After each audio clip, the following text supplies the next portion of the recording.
Bonjour à tous et bienvenue à Loin de Sans Foot, première émission de cette nouvelle année 2021 qu'on attendait depuis impatiemment, depuis plusieurs mois. J'espère que vous avez passé d'excellentes fêtes, peu importe où vous êtes où, pour écouter cette première émission. J'espère que mes collègues ont passé d'excellentes fêtes aussi et passent un bon début d'année. Jean Gounel, Sidney Faux, comment ça va? Ça va, Très bien, merci. merci. Bonne année tout le monde. Bonne année, bonne année. On va commencer ça en grand, les gars. On va parler d'un paquet de sujets différents. Ça va aller des photos en noir et blanc de l'Impact de Montréal à un paquet d'histoires concernant des coachs un peu partout sur la planète. On aura également les sujets chauds. Si vous le voulez bien, on va commencer par notre segment à domicile. Pourquoi? Bien, pour parler de quelque chose qu'on attend presque aussi impatiemment qu'on attendait l'année 2021, le fameux rebranding de l'Impact de Montréal. Juste avant de partir pour les fêtes, après le bilan de fin de saison de l'Impact, le club avait annoncé que oui, il allait y avoir un changement identitaire majeur pour 2021. On a commencé à faire tourner des photos tranquillement, 92, 2012, 2021. Es-tu surpris, Sid, que ce ne soit pas encore annoncé? Et si tu es surpris, ben, est-ce que ça te froisse un peu? Non, non, je suis pas du tout surpris que ce soit pas encore annoncé. Je pense que il y a un temps de déploiement des différentes phases de la campagne de communication de l'Impact de Montréal et ça suit une logique. C'est certain, lorsque on est très très proche du club et qu'on a vent des fuites, on a un temps d'avance qui est peut-être de 1 mois et demi sur l'Impact de Montréal. Mais en même temps, je comprends l'impact dans une situation aussi où on n'a pas la confirmation du retour de la MLS, qu'on ne sait pas encore les conditions d'organisation de la saison 2021, que de la part de l'Impact de ne pas être très pressé, de ne pas avoir finalement rushé l'annonce suite à la fuite et d'avoir décidé de rester sur, j'imagine, ce qui était les délais et les dates prévues initialement. Juste question de bien comprendre ce que tu veux dire. Tu parles de gens qui sont près du club, qui ont accès, je ne sais pas comment tu l'as dit tantôt, là, je paraphrase un peu, à des fuites. Ça fait qu'on a un temps d'avance. Tu parles de quoi? De gens qui s'impatientent, de gens qui ont sorti d'autres infos depuis de Radio-Canada? Juste question de préciser ta Non, je pensée. je parle effectivement de comme des, je pense, les premières parties prenantes qui sont les supporters, les plus informés. Il y a des supporters qui ont le nez collé sur la nouvelle Impact de Montréal et qui sont au courant de tout, parfois même avant même l'Impact, eux-mêmes, et c'est certain qu'eux, ils sont, dans un espace-temps qui est d'1 mois et demi d'avance sur tout le monde et que leur impatience, elle est très grande. Lorsqu'on se replace auprès d'un très, très grand public qui suit l'Impact, hem à une mesure plutôt raisonnable, l'impact n'a aucune raison de rusher son déploiement et ses messages. Oui, et c'est pas le noyau dur qui fait en sorte qu'on a besoin d'un rebranding comme celui-là. Donc, c'est intéressant que tu fasses le parallèle entre les deux. On en parlait d'ailleurs avant Noël. Il y a deux univers, hein. Il y a ceux qui sont très, très près de l'arbre. J'en fais partie. Et il y a la forêt en arrière que l'Impact essaie d'aller rejoindre avec ce changement d'identité-là. Toi, Jean, l'évolution de ce dossier-là qui, tranquillement mais sûrement, continue d'avancer. Là, on a confirmé que ça s'en venait. On a commencé en bon français, envoyer des teasers avec des images, comme je le disais, qui font référence à des années charnières. Le début du club en MLS, ça c'était 2012-2021 qui va inscrire le début d'un nouveau chapitre. Qu'est-ce que tu penses de tout ça à ce stade-ci de l'opération? Je pense, je rejoins totalement Sid dans son analyse, c'est-à-dire qu'il n'y a absolument pas d'urgence, pas besoin de presser les choses. Quand le club, juste après notre dernière émission, c'est-à-dire juste après le bilan de fin d'année, lorsque le club a annoncé donc qu'il fallait attendre et qu'il était en train de préparer ce projet, euh, je ne me rappelle plus exactement de la terminologie, mais c'était quelque chose de majeur, hein. Le phrasé lui-même annonçait Exactement. quelque chose d'important et de foncièrement euh, un changement au niveau quasiment organique, hein. C'était vraiment quelque chose qui semblait majeur dans le club, dans le statut du club lui-même. Donc je pense que Mhm. à partir du moment où on annonce quelque chose comme ça, on fait pas d'erreur et on prend vraiment le temps de bien le faire, de bien le présenter. Effectivement, il n'y a pas d'urgence. Il n'y a pas d'urgence vis-à-vis de la MLS, il n'y a pas d'urgence vis-à-vis du public qui est mis dans une situation d'attente, mais effectivement, comme dit Sid, on en part. Ça fait aussi partie du jeu, Olivier, on en discute. Hein. Ouais. Et non, je suis pas surpris du tout. Et au contraire, je trouve que c'est plutôt bien de mettre les choses tranquillement, mettre tranquillement la table pour pas avoir d'erreur. J'étais surpris au début lors des toutes premières annonces que à aucun moment on ait parlé, par exemple, de consulter un petit peu le public pour voir ce qu'il en pensait, etc. Maintenant, peut-être que c'est quelque chose qui a été fait enfin, de façon interne et pas besoin de le raconter partout. Donc, pour l'instant, non, je dirais que les choses avancent normalement et qu'il n'y a pas à s'impatienter, qu'il n'y a pas certainement pas à se demander ce qui se passe, quoi. Les gars, juste pour faire une parenthèse puis clore ce dossier-là, on aura certainement la chance de s'en reparler la semaine prochaine.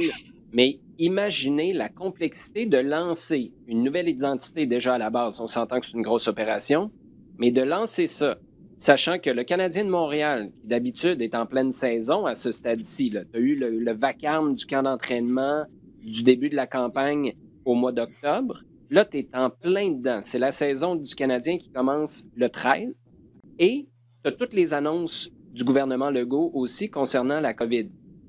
Essayez de se faire entendre, de choisir le bon moment où tu vas tomber entre deux cracks, et là, dans le bon sens du terme, pour être capable d'avoir un peu de place dans les médias sportifs en particulier.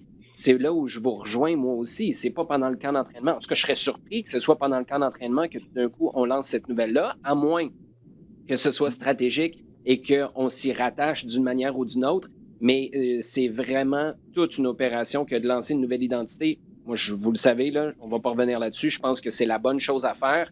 Mais choisir le moment où on annonce officiellement c'est quoi, si on le fait d'un coup avec une conférence de presse ou une annonce choc.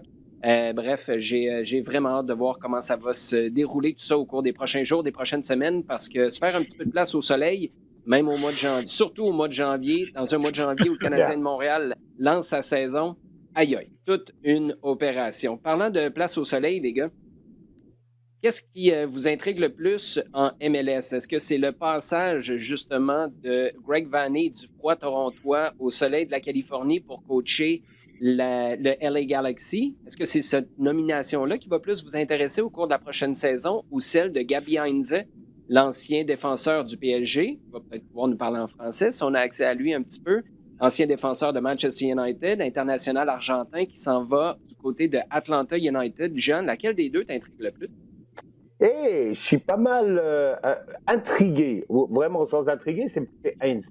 Parce que Vanney, on connaît et on sait sensiblement pourquoi il va à LA, où il a joué. Il a été joueur à une des époques importantes du club, pardon. Et on a une assez bonne idée de pourquoi il y va. Il y va pour sensiblement pas refaire la même chose, mais sur les mêmes bases que ce qu'il a fait à Toronto, parce que le Galaxy a gravement chuté par rapport à il y a 6-7 ans où il était vraiment au sommet dans ces belles années. Hein, le poste Beckham, mettons, mais surtout Donovan Keane, où là, c'était vraiment l'équipe non seulement dominante, mais l'équipe qui elle était à la hauteur de ce qu'elle voulait montrer. Elle est Galaxy, c'était exactement ça. C'était l'équipe qui dominait, l'équipe qui allumait la MLS, qui était le modèle MLS qu'on allait montrer un petit peu partout dans le monde. C'est plus ça du tout. Clairement, ça s'est planté, mais vraiment gros. Il y a eu. Alors, ils ont essayé de survivre sur leur image à Galaxy, mais c'est des pansements. Hein, c'est des pansements. Zlatan, c'était très bien, mais c'était un coup médiatique, c'était un joli coup, parce qu'il a quand même contribué de belle façon. Mais est-ce que ça a amené le Galaxy ça les a fait survivre peut-être, disons, une petite partie, mais c'est pas Zlatan qui va relancer la machine Galaxy. Il fallait un changement beaucoup plus profond, pardon, et Vanney peut apporter ça, vu son expérience à Toronto. Donc ça, c'est une chose. Heinze, il découvre quelque chose de complètement différent. Il va dans un club qui est relativement exigeant. On a entendu Carlos Bocanegra, le président, qui a dit on est exigeant au niveau du jeu, au niveau de ce qu'on demande à notre entraîneur, parce qu'on a aussi une philosophie. Tata Martino au début, il y a toujours eu un petit clin d'œil à Barcelone, par exemple, avec l'académie, avec l'Atlanta United 2. Et donc, on va demander à Heinze de regarder un petit peu dans ce sens-là, qui peut être intéressant. Heinze a été joueur sous Tata Martino à un moment en Argentine, donc il n'est sans doute pas très loin de sa philosophie. Franck de Boer, ça n'a pas été une réussite, on va dire, hein, clairement. Et donc, il était temps de tourner la page parce que clairement, il y avait mésentente totale. Donc, je pense que Heinze, c'est un nouveau départ. Là aussi, c'est un club qui s'est un petit peu perdu après après le départ de Almiron. Ils sont allés chercher Gonzalo Martinez. Gonzalo Martinez, il a fait 2 ans, il est reparti. Qui est maintenant à même de tirer cette équipe? On peut se poser la question. Donc, la ANC, il a un mandat de relancer un petit peu les choses, d'intégrer des jeunes rapidement. Atlanta pas qualifié pour les séries cette année, ça a quand même fait très très mal. Donc, lui aussi, gros mandat, avec peut-être un peu moins de latitude que Vanet, qui semble être amené à refaire un gros changement fondamental. Mais Heinze, on va certainement suivre ce qu'il va apporter. Très intéressant. Sid, avant de t'entendre sur lequel de ces deux nominations-là tu vas suivre avec le plus d'intérêt en 2021, je veux revenir sur un commentaire que Jean a fait sur le passage de Zlatan, parce que c'est quelque chose que les fans demandent souvent à Montréal, un gros nom. Si Zlatan Ibrahimovic, moi à l'époque je disais on n'aurait jamais été capable de gérer ce genre de personne-là ici, mais ça c'est un autre débat. Mais ça montre à quel point même des clubs qui ont connu beaucoup de succès dans le championnat, le passage d'un gars comme ça, c'est pas gage de succès sur le long terme. Il faut que tes bases soient solides. Et Zlatan a un peu fait oublier que le Galaxy s'en allait nulle part. Puis là, finalement, on s'est rendu à l'évidence et on essaye vraiment d'écrire une nouvelle page d'histoire. Ça peut servir de signal d'alarme à quelque part, ou peut-être d'exemple aux supporters de l'Impact, que je comprends, là, qui scandent toujours des gros noms et qui veulent avoir quelqu'un qui est fracassant, surtout en attaque, mais ça ne veut pas dire que sur le long terme, ça va laisser quoi que ce soit au club. Non, tout à fait, c'est un excellent exemple, mais je te dirais qu'on n'a même pas besoin d'aller aussi loin qu'à Los Angeles. Piatti, ces 2 dernières saisons, tout simplement, Piatti est l'un des 3 meilleurs joueurs de la MLS. C'est indéniable, en tout cas pour moi. Et on voit que si derrière, et je dis derrière parce que c'est son positionnement, mais si le reste de l'équipe n'est pas organisé ou au niveau, tu peux avoir l'un des 3 meilleurs joueurs de la ligue et tu t'en vas nulle part. Quand on dit Zlatan, on parle aussi, genre comme, en tout cas d'un point de vue montréalais, on parle aussi de l'impact médiatique et marketing. Très bien, sûrement que ça aurait rempli un peu plus les tribunes de Saputo, oui, mais d'un point de vue purement sportif, un Zlatan et de toute façon un joueur est largement insuffisant. Et là, on parle vraiment de joueurs qui ont dominé, même surdominé la ligue. Je sais que ça a été une grosse surprise pour beaucoup de partisans montréalais, mais Zlatan était dans les 25 joueurs qui ont marqué la ligue. Son taux de but par match était juste hallucinant et a vraiment masqué à quel point le LA Galaxy n'allait nulle part. Et cette année, même si c'était une année Covid et particulière et tout ce qu'on veut, cette année a révélé à quel point le LA Galaxy n'allait nulle part. C'est sûr que Chicharito n'était pas au niveau attendu, très bien, mais il y a un travail majeur et je pense qu'ils ont fait le bon choix avec Greg Vanney qui avait implanté une méthode à Toronto qui peuvent reproduire avec des joueurs désignés, certes, mais aussi des jeunes joueurs qui vont appuyer cette ossature et aussi la capacité de prendre des vétérans pas chers, des vétérans avec des petits contrats. Donc ce mix-là, sachant que Toronto aussi s'était un peu élevé à un star system, à des attentes et à des choses qui sont similaires un peu à ce qu'on peut retrouver à Galaxy, fait que c'est le bon fit. En plus, comme l'a rappelé les gens, c'est un ancien de la maison. Tout ça, c'est toujours appréciable dans le storytelling. Mais je reviens vraiment à l'idée de Piatti et l'idée de ce joueur-là qui changerait tout. C'est insuffisant. La ligue est maintenant trop homogène, trop bien organisée pour que ce soit le cas. Ben moi, j'y crois à ce joueur-là qui peut tout changer, mais il faut que tes bases soient solides. Et trop souvent, Tout à fait. on a fait les choses à l'envers. On est allé chercher un joueur qui devait te sauver, qui servait de bouée de sauvetage, mais à partir du moment où tu l'enlèves, cette bouée de sauvetage-là, ben, tu recommences à couler à pic. Ayant dit ça, Sid, est-ce que toi, contrairement à Jean, qui est un petit peu plus curieux de voir ce que Heinze va faire à Atlanta, tu penches davantage du côté du LA Galaxy et ce que Vanney va faire en 2021? C'est tellement une excellente question parce que je suis vraiment intrigué quasiment à 50% des 2 côtés parce que pour des raisons un peu différentes. Mais c'est vrai que, les attentes qu'ils ont été mis par, Atlanta, tout simplement, hallucinantes et qu'Atlanta et genre LA FC, ces nouvelles équipes qui, affirment quasiment haut et fort: «Nous, c'est MLS Cup ou c'est échec». Et tu te dis: «OK, waouh!» Donc là, d'avoir un jeune entraîneur, c'est vrai qu'ils souhaitaient l'avoir lorsque Tata Martino, avait quitté. Donc on dirait que c'est peut-être 2 ans de perdus.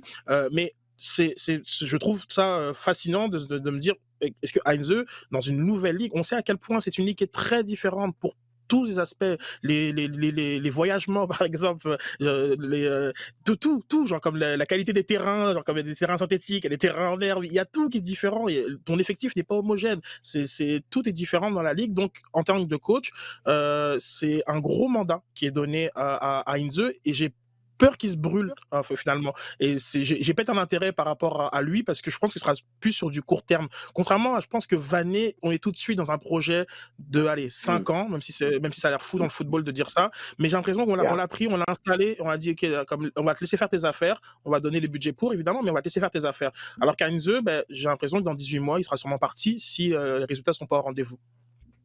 Sydney, t'as pas attendu 9 jours en 2021 avant de nous parler des terrains synthétiques en MLS. C'est inacceptable. Je pensais au moins avoir 2 semaines de break. Ben non, tu nous parles déjà des terrains synthétiques. Correct. Et les vols charters. Non, non, ça, on va se donner une petite pause si ça te dérange pas, les gars. On va passer du côté de notre segment en temps additionnel pour parler, Jean Gounel, du Greg Vanney de Paris. Mauricio Pochettino aussi revient à la maison, un gars qui a joué au Paris Yeah. Saint-Germain et qui se Mhm. retrouve à coacher là.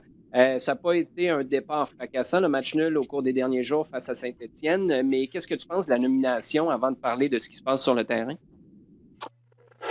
C'est quelque chose qui était dans l'air. C'est quelque chose qui était dans l'air quasiment depuis le moment où il est parti de Tottenham, ou en tout cas il a été remercié par Tottenham. Paris a toujours été dans les clubs intéressés et en tout cas présenté comme club intéressé. Mais c'est surtout que Paris, le PSG a jamais dit, a jamais réfuté et a même entretenu l'idée.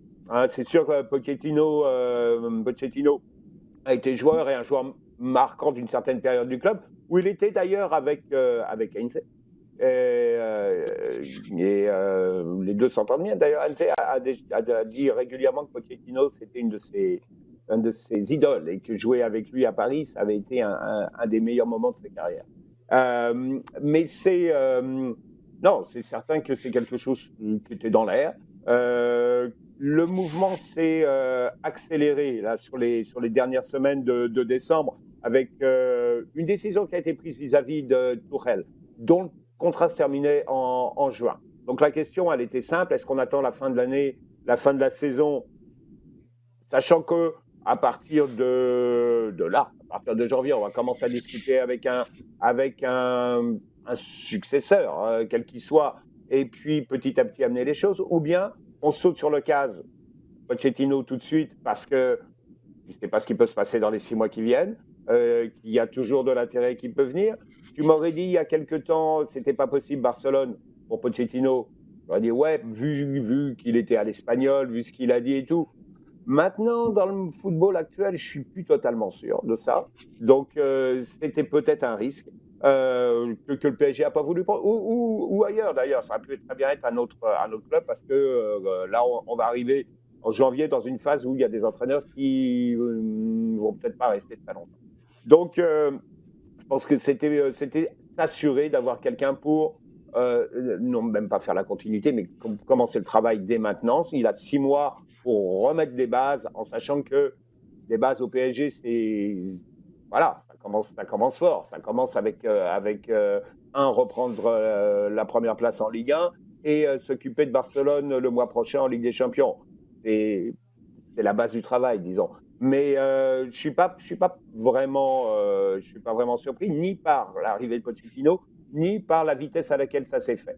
Il était disponible, le PSG a décidé de sauter dessus, c'est pas mal dans leur logique et ça a toujours été comme ça. Ben, il y a 3 éléments, en fait. Tu viens de toucher à 2 de ces éléments-là. Il y a l'aspect sportif, reprendre la première place, parce que si je me souviens bien, le PSG, c'était 11 victoires, 3 défaites, 3 matchs nuls quand Pochettino est arrivé. Yeah. Après, tu as la disponibilité du coach. Pochettino l'était. Comme tu l'as dit, on ne savait pas ce qui s'en venait sur les prochains mois. Mais Sid, le troisième élément, c'est les joueurs sur lesquels tu vas avoir des décisions à prendre, que tu vas devoir convaincre de signer des nouvelles ententes, d'attirer au club. Et c'est là où faire tomber le couperet rapidement et aller chercher Pochettino tout de suite, bien, ça donne une longueur d'avance parce que tu es capable de commencer à travailler sur des dossiers là, sachant que Pochettino est au club pour les prochaines années. Exactement, c'est ça, ça. Tout de suite, on a une meilleure lecture de où va le club. Et donc, pour toutes les négociations qui auront lieu, surtout mercato estival, dans le cas du Mhm. PSG, on sait où on s'en va. Tandis qu'il y aura une forme d'incertitude avec Thomas Tuchel qui aurait vraiment pas été renouvelé. On avait atteint un point de non-retour, mais les résultats sur le terrain lui étaient favorables. Donc, je pense que dans une situation, tantôt j'ai évoqué la saison Covid, mais dans une situation où la Ligue des Champions se termine en juin comme à l'habitude, je suis certain que Tourelle ne poursuit pas l'aventure. Mais bon, comme c'était à l'été, il va en finale, puis bon, même le PSG de Leonardo, parce que c'est surtout une question d'alignement qui n'était pas là. On a vanté le binôme Henry-Renard d'être sur la même longueur d'onde, de cette importance. Là, on avait le cas inverse entre un directeur sportif qui faisait le coach et le coach qui faisait directeur sportif. Et on avait deux hommes l'un des deux devait sauter. Donc, il s'avère que c'est Tourelle dans le cas présent. Mais c'est vrai qu'au niveau du timing, au-delà de l'annonce de la période des fêtes, qui est toujours un peu délicate, il y a aussi la volonté d'avoir une lecture plus claire de là où va le club. Et c'est là, je pense que c'était important de le faire maintenant et pas d'attendre peut-être qu'une élimination en huitième de finale ou autre, ce qui aurait sûrement amené un entraîneur adjoint et un patchage plutôt que là maintenant, comme avec Pochettino. On reste en bleu, blanc et rouge, les gars, mais on s'en va dans une ville un peu moins glamour que Paris. Je ne veux pas manquer de respect à la capitale écossaise, mais on va aller faire un tour du côté de Glasgow pour parler de Rangers. Steven Gerrard, Jean, qu'est-ce que tu penses de pas juste de ses performances, mais de la manière avec laquelle il s'est installé dans un club où, personnellement, moi, je ne l'attendais pas. Si tu m'avais dit, ben, on va passer quelques années avec lui à Liverpool en train d'apprendre, puis là, tout d'un coup, on va lui donner une job peut-être en Championship, comme Frank Lampard l'a fait, ou à quelque part en Premier League. Moi, je ne m'attendais pas à le voir partir à Rangers. C'est ce qu'il a fait. Là. Il est en train de brûler la Ligue en ce moment. C'est 20 victoires, 2 matchs nuls, aucune défaite en ce moment pour Rangers, qui est premier au championnat avec l'historique des 15 dernières années, 20 dernières années où Celtic était l'équipe largement dominante, principalement après les problèmes financiers que Rangers a eus. Qu'est-ce qui te frappe le plus du règne de Steven Gerrard en ce moment à Rangers? C'est la facilité dans laquelle il s'est installé au poste, parce que c'est un poste avec énormément de pression. Traditionnellement, historiquement, c'est un des deux gros clubs écossais.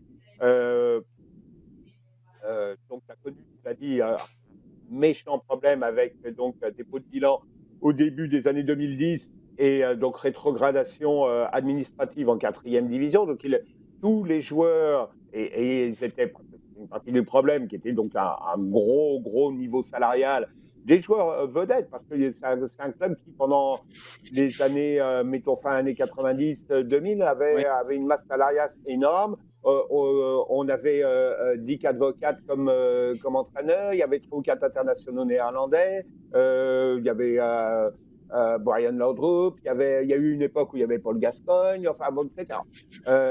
Donc, c'est plus possible, le club explose, dépôt de bilan, retour en 4e division, remontée progressive. Maintenant qu'ils sont installés de nouveau en Premiership, qu'est-ce qu'on attend? C'est à nouveau la rivalité avec le Celtic. Et là, donc, on demande à Steven Gerrard de piloter ça. Il est arrivé avec un projet en disant, bon, bah, regarde, quand même, on n'a pas actuellement le même acquis que le Celtic. On va le gagner. On va petit à petit l'apprendre. On va trouver une bonne mise en place. Bon, il arrive avec quand même le carnet d'adresses, toujours. Dès son arrivée, il est allé chercher 3 ou 4 jeunes de Liverpool en prêt. Ça s'est fait très Mhm. facilement et les gars ont vraiment bien progressé et bien aidé. Mais petit à petit, lui-même, dans un boulot à pression, parce qu'on lui demande maintenant de reprendre la première place au championnat et c'est tout, hein. Rien de moins, je veux dire. Ok, il l'assume très très bien. Il a un discours qui est extrêmement franc, extrêmement direct. Ce qu'il a dit au départ, il a dit les gars, vous allez tous jouer, mais vous allez certainement pas tous jouer tous les matchs. Donc, il va y avoir une tournante régulière qui va se faire. Tout le monde l'a accepté. Comme il l'a dit à un moment, il a dit, je pense que petit à petit aussi, on a commencé à voir ce qu'on avait dans l'effectif et mettre ou laisser de côté les joueurs qui ne suivaient pas ou qui ne pouvaient pas suivre le projet. Et on a quelque chose de bien. Au niveau du jeu, c'est une équipe qui est vraiment intéressante. Avec des joueurs qui, plus ou moins connus et qu'on redécouvre maintenant, Barisic, Tavernier, deux latéraux là, qui sont vraiment très très bons. Un international canadien quand même, avec Mhm. Scott Arfield, Arfield. qui joue assez régulièrement.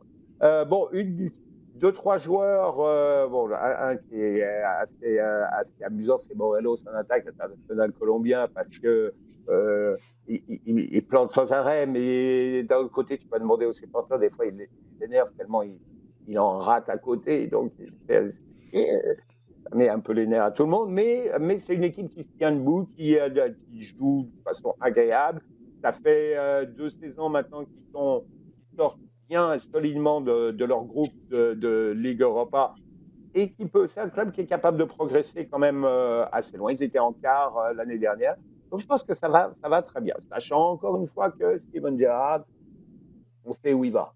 Hein, il ne va pas rester 10 ans aux Rangers et on sait qu'à un moment ou à un autre, il va retourner à Liverpool et puis quand le moment sera venu de remplacer Jürgen Klopp, qui n'est sans doute pas demain, mais on sait que c'est écrit ça. Donc pour l'instant, ça tourne bien et au niveau de la pression et au niveau de ce qu'on lui demande, je pense qu'il n'y a pas mieux pour franchir cette étape-là. Ben, c'est intéressant parce que Sid, c'est justement la question que je voulais te poser. Jean vient d'y répondre. Je pense qu'on va tous être d'accord que tôt ou tard, Steven Gerrard se ramasse à la barre de Liverpool. Mais contrairement à ce qu'on voit d'habitude, où tu te dis le plus tôt le coach peut se faire limoger, le plus vite ma chance va venir, l'impression que Steven Gerrard se dit pas ça en ce moment. Il dit, garde, si Jürgen Klopp peut avoir un long règne, ce qu'il a établi comme fondation qui est déjà solide, ben, ça va l'être encore plus. Et moi, je vais hériter de quelque chose avec lequel je suis capable de partir plus vite, que je n'aurai pas à reconstruire, chose que Steven Gerrard a bien fait avec Rangers. Mais là, passer à Liverpool, c'est une toute autre affaire avec une pression qui va encore être plus importante parce que c'est pas juste en Écosse ou au Royaume-Uni qu'on va prêter attention, ça va être partout sur la planète. Donc, Ouais. c'est quasiment un scénario idéal pour Jürgen Klopp parce que lui, il sait que le prochain, c'est Steven Gerrard, mais Steven Gerrard n'est pas pressé. Et inversement, plus longtemps Jürgen Klopp peut rester là, plus ça va faire l'affaire de Steven Gerrard. C'est un peu tordu, là, mais dans le monde du sport où tout le monde veut que quelqu'un perde sa job pour être capable d'avoir son opportunité, c'est comme si là, le statu quo est parfait pour encore quelques années. Oui, et de toute façon, le Klopp a accumulé tellement de crédits qu'il en a encore pour 2 ans, hein, et c'est une évidence. Il pourrait finir sur le podium, ce qui serait plutôt assez logique en vue des états des formes cette année, et qu'il n'y a personne qui remettra en question son statut. Il faudrait peut-être une deuxième saison plutôt compliquée afin qu'on commence à s'interroger. Par contre, en termes d'effectifs, si on reste sur cette période que j'imagine de 2 ans, il y aura forcément un renouvellement de cycle. Ce ne sera pas avec les Salah, les Mané, les Firmino qu'un Steven Gerrard mettra en place son projet. Ce qui peut être intéressant lorsqu'on voit le cas de Lampard de l'an passé, lorsqu'il était vraiment avec ses Baby Blues, mais on sait que sur le moyen terme, c'est pas viable puisque ces clubs-là investissent, et on voit, là j'anticipe quasiment le prochain sujet sur Lampard, que quand il y a un gros investissement et quand il y a des égos à gérer et quand il faut faire un retour sur investissement, la job de coach change. Et là, je pense que là, c'est intéressant pour Steven Gerrard, c'est continuer d'apprendre. Parce que le coaching à ce niveau de club n'est pas juste du coaching, c'est du management et c'est deux jobs complètement différents sur lesquels il faut essayer de se faire la main, il faut essayer d'apprendre le plus possible, parler à plus de monde possible. Et on le voit avec des succès comme ceux d'Ancelotti à Everton, des succès instantanés. Le coaching est très différent dans cette gestion de l'humain. Et là, il a encore beaucoup à apprendre, c'est certain. Parle-moi justement, Sidney Faux, de l'ancien coéquipier de Steven Gerrard à Chelsea. Si Gerrard en a pour 2 ans à attendre sa chance avec tous les crédits accumulés par Jürgen Klopp à Anfield, Frank Lampard en a pour combien de temps, lui, à la barre de l'équipe? Est-ce qu'il est sérieusement en danger à très court terme, sachant que là, c'est quoi? C'est une victoire à leurs 7 derniers matchs du côté de Chelsea, son 9e au championnat, avec 7 points de retard avec la tête. Ça, c'est peut-être pas la fin du monde, mais tu es quand même dans le ventre mou du championnat. Lampard se trouve où en ce moment? Écoute, j'espère que qu'Abramovich prend une grande respiration et qu'il va pas faire les ouais, mais c'est Ça un arrive vœu pas pieux souvent, ça. Ouais. en début d'année, et ne va pas paniquer dans le sens que je comprends l'investissement qui a été fait, qui était selon moi peut-être trop élevé et pas véritablement réfléchi. Quasiment le 11 partant a été changé du côté de Chelsea et Lampard était très à l'aise avec ses jeunes. Je pense qu'il aurait dû avoir peut-être une meilleure concertation sur les besoins effectifs et que quand un Werner, quand Mendy, Silva, il y a trop de monde en même temps, Ziyech, c'est hallucinant à quel point le 11 de Chelsea a été chamboulé. Et de lui laisser du temps, j'espère qu'il va pouvoir le faire. Pourquoi? Parce que finalement, c'est maintenant que Lampard apprend. C'est maintenant et qu'un autre Mm. coach viendrait et rechamboulerait tout. Forcément, c'est pas ses joueurs, c'est pas ses hommes, c'est pas sa philosophie. Et forcément, et là, on aurait un grand recul. Alors qu'il a réussi à faire beaucoup l'an passé, ils sont quand même qualifiés en Ligue des Champions. Il faut lui laisser apprendre à gérer des hommes, apprendre à gérer des égos, apprendre à prendre des décisions fortes, à dire à des joueurs, toi, tu es sur le banc, toi, comme Pulisic, je te mets dans mon système de jeu, le ballon passe par toi. Werner, tu prends ton 6 mois pour apprendre la première ligue et t'acclimater. Il faut lui laisser ce temps-là, mais de tout ce que je vois et tout ce que je lis, j'ai l'impression que non, on va pas dans cette direction. On est bloqué sur les montants de transfert, on est bloqué sur l'exigence de participer à la prochaine Ligue des Champions et on pense que on va le mettre dehors et peut-être, je sais pas, me rappeler Allardyce pour un mandat de pompier. Et ça, c'est pas du tout ce que Chelsea doit faire. Ouais, Sam Allardyce à Chelsea. Timo Werner est mieux de faire ses devoirs pour les rentrées de touche et les corners parce que Sam, je pense que ça va être son, son objectif à très court terme. Ça passe souvent par ça. Big Sam, qu'on adore, mais à Chelsea, aïe Non, aïe. non, pas. Là, Roman Abramovich et Sam Allardyce qui prennent un café ensemble, ça doit faire une discussion phénoménale. Les gars, on va passer à nos sujets chauds parce qu'il y a plusieurs très bonnes questions qui nous ont été posées cette semaine. Je pense que les gens graffinaient un peu là, de nous poser leurs premières questions de 2021. Donc, les sujets chauds, on commence avec Monsieur Foot qui nous demande, on est dans le giron de l'Impact de Montréal, le club semble annoncer un recrutement jeune, peu cher, sans joueurs désignés majeurs, mais investi massivement dans le marketing. Que faut-il en penser? Là, pour remettre en contexte, il y a peut-être des gens qui nous écoutent qui ne l'auraient pas vu passer. Il y a Justin Kingsley et Paul Labonté qui ont été embauchés comme co-directeurs de la création à l'Impact de Montréal. Ça semble un mandat large parce que de ce qu'on comprend, ça va au-delà du marketing et des images ou du contenu qu'on va créer là. Donc, ce sera intéressant de savoir jusqu'où, en fait, va leur mandat de création à l'Impact, qu'on renommera bientôt, je présume. La question est intéressante parce qu'elle vient évidemment d'une perspective de fan qui veut voir des joueurs de très gros calibre sur le terrain, qui veut voir de l'argent dépensé sur le terrain, et que là, on voit une approche qui est différente un peu. On essaye d'aller faire des coups majeurs avec des investissements qui sont moindres et de faire en sorte que Thierry Henry ajoute de la valeur à ces jeunes joueurs-là, qu'on soit capable en bon français de les flipper par la suite, mais que sur je ne sais pas combien ces gars-là gagnent. Ça, je pense que ce serait une question pertinente à poser parce que comparer des joueurs désignés à deux gars qui vont s'occuper de la création, c'est-tu du temps partiel, ça? C'est-tu du temps plein? J'en ai aucune espèce d'idée. Mais qu'est-ce que tu penses de cette... Qu'est-ce qu'il faut en penser? C'est la question que M. Foot nous pose, Sidney. Oui, non, mais je pense que déjà la question clé, c'est combien ils gagnent et bon, c'est pas de nos affaires, mais on si on a la perception que, ce sont des montants ou des budgets qui sont concurrents, je crois que, cette perception-là, elle est fausse. Genre le marketing doit, faire son travail, la billetterie doit faire le sien, la compta et cetera et tous les départements doivent avancer et on doit investir dans ces départements-là. Le sportif, c'est un autre des départements et je pense pas qu'il y ait une concurrence budgétaire entre ces 2 aspects-là.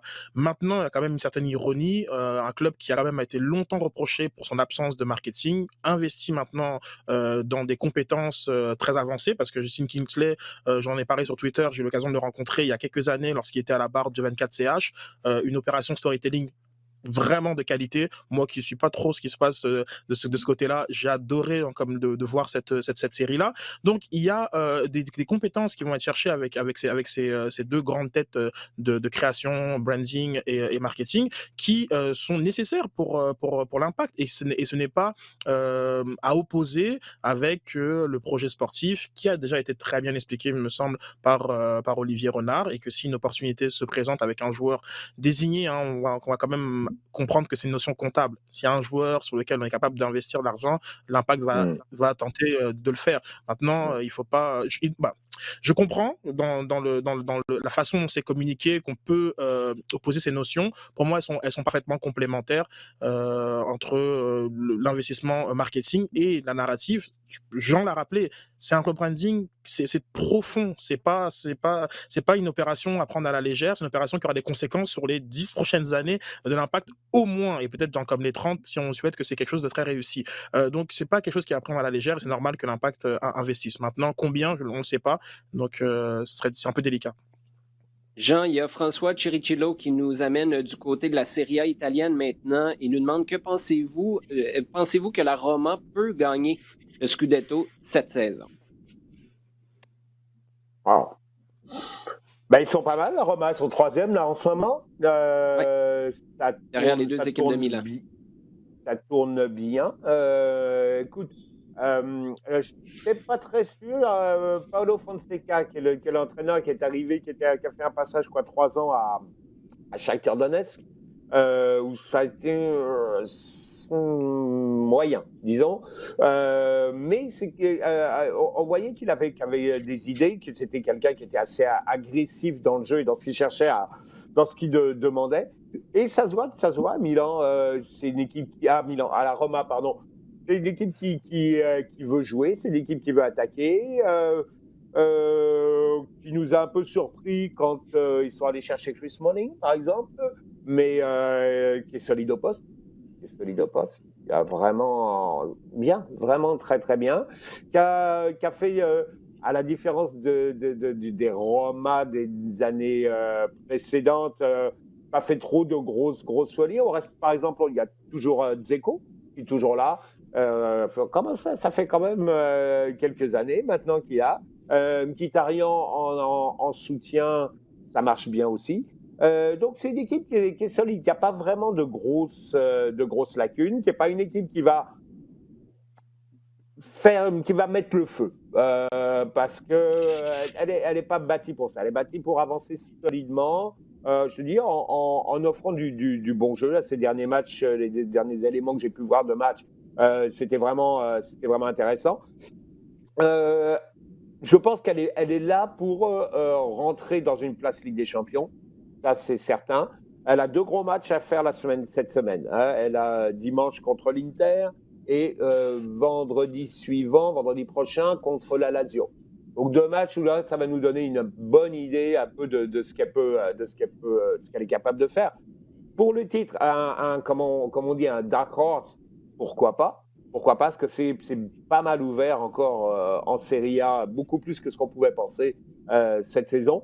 Donc, je pense qu'il ne faut certainement pas l'écarter. Pour le moment, j'en fais une équipe sur laquelle je miserais plus pour une place en Ligue des Champions. Bon, François, en gros, là, Jean te dit oui, mais non. Puis on s'en reparle dans 10 jours. On s'en reparle dans 10 jours en fonction des résultats des 2 prochains matchs. Tu as tout à fait raison, Jean, parce que c'est une période qui est charnière. Là, quand tu joues des matchs comme ça, coup sur coup, en l'espace de une semaine, même pas. Ouais, bref, mais je suis très heureux que François nous ait posé cette question-là, Jean, avant ces 2 matchs-là, parce que là, ça va nous permettre de voir ce qui se passe sur la suite. La prochaine question nous ramène dans le giron de l'impact, celle de Karim Bawa. C'est un peu long, mais c'est vraiment intéressant. Il y a beaucoup de stock là-dedans et je veux t'entendre par la suite. Karim nous dit, on parle que l'impact veut démontrer sa nordicité dans leur rebranding. Beaucoup de photos qui sont de l'hiver montréalais en ce moment, pour ceux qui ne l'auraient pas vu. Karim continue en disant pensez-vous que ce concept pourrait être poussé jusqu'à jouer des matchs extérieurs avec le stade déneigé? L'équipe marketing auront-ils l'audace d'aller aussi loin? Avant de t'entendre là-dessus, moi, j'ai une partie de réponse parce que je me rappelle à l'époque où je commençais dans les médias à couvrir l'impact avec mon ancien collègue Frédéric Laure. Ça m'horripile encore de voir un marketing fait l'été en fonction de la météo. Ça me fait virer fou parce que justement, au printemps et à l'automne, tu fais quoi? Et la référence que je donnais toujours, c'en était 2. Les Packers de Green Bay, en fait, tu peux mettre les Bills de Buffalo, les équipes là, de NFL qui jouent dans le nord des États-Unis, les Patriots de la Nouvelle-Angleterre, parce qu'à ce moment-là, ils survolaient tout. Et je disais, c'est comme leur fierté, eux, de regarder des équipes qui viennent du sud des États-Unis et qui disent, venez-nous-en. Venez-vous-en nous battre chez nous, dans nos conditions, parce que c'est ce qui nous donne un avantage compétitif. C'est la même chose, Jean, je ne sais pas si tu te rappelles, les matchs là, à l'époque que le Canada jouait contre des équipes d'Amérique centrale. C'était où? C'était à l'île du Prince-Édouard qu'on allait jouer? Oui, effectivement. Mais tu sais, ça, c'était pourquoi? C'était pour utiliser nos conditions à notre avantage. Et je me disais toujours, pourquoi nous, on ne peut pas en avoir 50 illuminés en bedaine dans les estrades quand il neige dehors, puis on joue sur un terrain où les conditions sont difficiles, mais c'est chez nous. Puis je disais même que puis je sais que c'est très complexe pour en avoir parlé avec des gens qui travaillaient à la billetterie à l'époque. Je disais, pourquoi tu ne peux pas faire 3 saisons? Tes 2 saisons Vikings, là, au début puis à la fin de la saison, où là, on dit, regarde, si tu es prêt à te pointer pour tous ces matchs-là, là, on te donne un rabais parce que ce qu'on veut, c'est les vrais de vrais. Puis on le café, ah ouais, le Baileys, ah ouais, tout le monde en chest, il fait froid, mais c'est pas grave, c'est ça Montréal. Après, tu as l'été, tu le sais que tu vas le remplir, ton stade. J'ai toujours senti que on voyait ça comme une contrainte plutôt que d'embrasser ce côté nordique-là. Et moi, je pense que c'est tout à fait quelque chose qui doit peut-être pas être l'élément sur lequel on se base pour donner un narratif, un nouveau narratif à l'Impact de Montréal. Mais en ce moment, sachant qu'on est les 2 pieds dans la neige, pourquoi ignorer ça puis attendre qu'il fasse beau au mois de juillet pour dire « Hey, venez donc, c'est le fun, une belle soirée d'été au Stade Saputo. » Je sais pas ce que tu en penses, Sid. Non, je suis tout à fait d'accord. C'est un élément majeur de l'identité montréalaise et québécoise. Donc, pourquoi s'en passer dans sa communication? On fait le parallèle avec les Raptors sur le We the North et qui veut dire énormément sur comment les Raptors se perçoivent. Donc, oui, du côté de l'impact, je pense que c'est important. Maintenant, une autre question, j'ai vraiment pas la réponse. Enfin, j'avais un début de réponse. La fameuse tuyauterie du Stade Saputo. À quel point c'est une décision marketing / identitaire de pas jouer au Stade Saputo durant les périodes de février-mars versus une question complètement logistique d'une impossibilité de pouvoir accueillir du monde. J'ai eu toute la misère du monde à trouver l'information, mais le premier match de cette année au Stade Saputo était prévu donc le 18 avril. C'était contre Houston Dynamo. Donc voilà, c'est un match qui n'a pas eu lieu. Mais déjà là, il y avait une volonté de l'impact et de la MLS, je pense, de repousser le plus possible les matchs accueillis au Stade Saputo. Et donc oui, c'est vrai qu'en termes de cédule, ça nous faisait beaucoup de matchs à l'extérieur pour l'impact de Montréal et 2 à 3 matchs au Stade olympique. Maintenant, est-ce que les gens seraient prêts à suivre? Je pense, si c'est fait dans un espèce de package viking, comme tu le dis, ça peut être intéressant. Mais je ne sais pas, honnêtement, si le stade, lui, est fonctionnel dans ces périodes-là. S'il l'est, c'est sûrement une occasion manquée de l'impact de Montréal. Mais s'il ne l'est pas, c'est ça, il faut aussi prendre ça en considération. Tu ouvres des éléments qui sont super intéressants juste pour ajouter à ça. Moi, quand tu parles des installations, du terrain, en ce sens-là, ce que je viens de vous dire, je l'ai appliqué au printemps, mais c'est peut-être plus pour l'automne où là, tu es en série. Il y a quelque chose es sur une lancée, dans le fond, qui t'a amené en séries éliminatoires, puis là, tu te dis, ben finalement, on va déménager chez quelqu'un d'autre au stade olympique. Je comprends là, que logistiquement parlant, c'est peut-être ce que tu es obligé de faire, mais je pense que tu as plus de chances de prolonger à l'automne que de commencer plus tôt. Parce que plus tôt, là, tu as l'hiver au complet qu'il faut que tu attendes, puis c'est beaucoup plus incertain comme météo, surtout sachant que là, en 2020, tu as commencé à la fin février, début mars. Hey, c'est vraiment de bonheur. On a eu des hivers dans les dernières années qui se sont rendus jusqu'au mois de mai. Maintenant, je veux revenir à ce que tu disais tantôt, peut-être sur les 10, 20 prochaines années, l'influence des décisions qui se prennent en ce moment. Ben, le stade, c'est pas obligé d'être pour demain matin non plus qu'on le rend Fonctionnel durant utilisable. l'hiver, oui. Exactement, ça peut se faire sur les 5 ou 6 prochaines années et c'est là où ça va être intéressant de voir la direction qu'on prend parce que à quelque part, si tu embrasses ta nordicité, mais que tu as un stade qui est juste disponible l'hiver ou quand il fait beau, il y a quelque chose qui marche pas. Que ce soit la tuyauterie, parce que les gens qui nous écoutent, c'est peut-être pas tout le monde qui le sait. Le stade, là, en ce moment, c'est comme un chalet. Il faut que tu le fermes pour l'hiver parce que la tuyauterie, elle fonctionne pas. Si tu laisses ça l'hiver, tout va exploser puis il va y avoir des fuites d'eau partout. Tu as ça et tu as les sièges qu'on n'est pas certain capable de tenir quelqu'un. Puis là, je ne sais pas s'il y a un certain poids ou une certaine température, mais l'hiver, tu t'assois dessus, on n'est pas certain si les bancs vont casser ou pas. Bien, c'est ça les décisions que tu as à prendre sur les 5 ou 6 prochaines années. Un, est-ce qu'on prend ces décisions-là?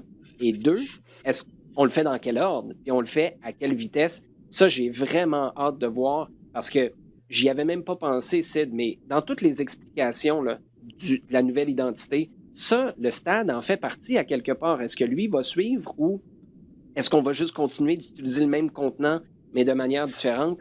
Super, super intéressant. Je sais pas si, Jean, t'avais-tu quelque chose à ajouter là-dessus ou parce qu'on a Non, une non, non. dernière. En fait, moi, je prends des éléments là, parce que quand la question a été posée, j'étais en train de me demander, OK, qu'est-ce qu'on est en train de me dire par nordicité?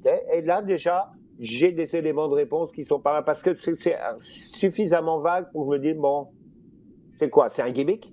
Parce qu'au départ, quand tu parles de ça, tu te dis, OK, je veux quelque chose de concret. Là, je trouve que ça a beaucoup plus de sens et ça rejoint un petit peu ce que je pense dans la mesure où toute cette évolution-là qui est liée au nouveau visage, la nouvelle nature, whatever, qu'on l'appelle comme on veut, du club, c'est quelque chose qui va se mettre en place sur du long terme. Hein. C'est pas à coup de baguette magique, hop, on devient le nouvel Impact ou n'importe. C'est sur 4, 5 ans, ça va demander l'appui du public, ça va demander une communion, entre guillemets, avec les gens qui suivent, qui vont partager l'expérience, qui vont la vivre, qui vont rentrer dedans. C'est pas on vous offre, hop, tout change et puis voilà. Comme quand tu parles de rebranding, comme ça a pu arriver à Chelsea ou au PSG, si on veut chercher des exemples de rebranding récents, par exemple, et qui ont été majeurs. C'est quelque chose de complètement différent, c'est beaucoup plus, comme dit encore, beaucoup plus organique. Ça doit rentrer dans la population, dans la société, chez les supporters, parce qu'il y a une communion qui doit se faire avec eux, sinon on va nulle part. Ouais, et je retiens un mot que tu as dit, il faut pas que ça sente la gimmick. Parce que si c'est le cas, là, c'est terminé. L'Impact de Montréal va se tirer dans le pied. Il faut vraiment que ce soit embrassé et qu'on continue. Tu sais, la garde, là, le numéro 12 qui avait été enlevé à Eddie Sebrango, c'est passé où, ça? Le défendre le Nord, c'est passé où, ça? Il y en a eu trop des trucs qu'on a utilisés pour des raisons strictement marketing, mais qu'on a oublié par la suite. Puis ça ne faisait pas partie de cette identité-là d'un club qui s'en cherche une ou qui va la définir prochainement. Vraiment un mot super important que tu as utilisé, Jean. Puis on termine en quelques secondes avec ta dernière réponse à la question, Jean, de Chan, qui nous demande quel gros joueur pourrait changer d'équipe durant le mercato d'hiver en Europe? Oh. Il y a beaucoup trop d'incertitudes. Je ne pense pas qu'il y ait des changes d'annonces majeures. Vu la situation un peu partout, et en particulier la situation de la Covid un peu partout, et parce que les deux sont liés, hein, la situation financière des clubs, trop d'incertitudes. Il y a encore des endroits où on se demande est-ce que la saison va pouvoir se terminer, parce que c'est vraiment, vraiment, vraiment pas sûr. Donc, je pense qu'il y aura... moi, je m'attends pas à des gros mouvements durant l'hiver. Bon, le dossier dont on parle là en ce moment, c'est Özil, par exemple. Özil, qui a sensiblement deux possibilités. La première, c'est Fenerbahçe. La deuxième, c'est la MLS, où on parle de DC United. Je pense que ce serait, au niveau gros joueurs, c'est probablement un de ceux qu'on va voir bouger. On parle un petit peu de Barcelone. Mais Barcelone va certainement pas bouger avant la fin du mois de janvier. 24 janvier, c'est les élections. Et je ne pense pas que Barcelone rentre dans un projet avec un joueur ou dans une discussion avec un joueur tant qu'on ne saura pas exactement ce qui va se passer à la présidence. Parce que la présidence, ça veut dire, en gros, directement, ça veut dire qu'est-ce qui va se passer avec Ronald Koeman et éventuellement qu'est-ce qui va se passer avec Lionel Messi. Donc je pense que du côté de Barcelone, il y a Memphis Depay qui est à Lyon et qu'ils veulent faire venir et ça c'est une possibilité. Mais je suis pas sûr non plus que ça se fasse d'ici la fin du mois. Pareil, l'Atlético veut remplacer Diego Costa qui vient de partir. Il faut un complément à Luis Suarez. Il parle de Dembélé de Lyon aussi. Est-ce que ça va se faire? Voilà, un petit peu ce genre de piste-là. Donc là, tu vois, on est quand même à un niveau de joueur qui n'est pas non plus, c'est pas Pogba, c'est pas Messi, c'est pas ces joueurs-là. Et je serais surpris, ça peut arriver, ça peut complètement arriver, mais surpris de voir un de ces gros noms faire quelque chose en janvier. Jean Gounel, tu viens de très bien compenser pour le fait que le 8 janvier 2021, Sidney Foro nous a parlé de terrain synthétique en MLS. Toi, tu viens au moins de nous annoncer que Mesut Özil, c'est pas à Montréal qu'il s'en va s'il débarque en MLS. C'est correct. Vous arrivez kiff-kiff parce que ça, Mesut Özil à Montréal, je le sais, là, je suis souvent critiqué pour ce commentaire-là. Ouf, que j'aurais de la difficulté à la comprendre. Fait que là, DC United, je suis capable de vivre avec ça, Jean. Il n'y a aucun problème. Les gars, merci. Toujours un plaisir. Très heureux de vous avoir retrouvé pour la première de 2021 à Loin de Sans Foot. On se retrouve la semaine prochaine. D'ici là, à la maison, continuez de nous poser vos questions sur Twitter. #LDSF. Et vous pouvez consommer et partager notre contenu, comme toujours, sur le rds.ca/balado-diffusion et toutes vos plateformes préférées.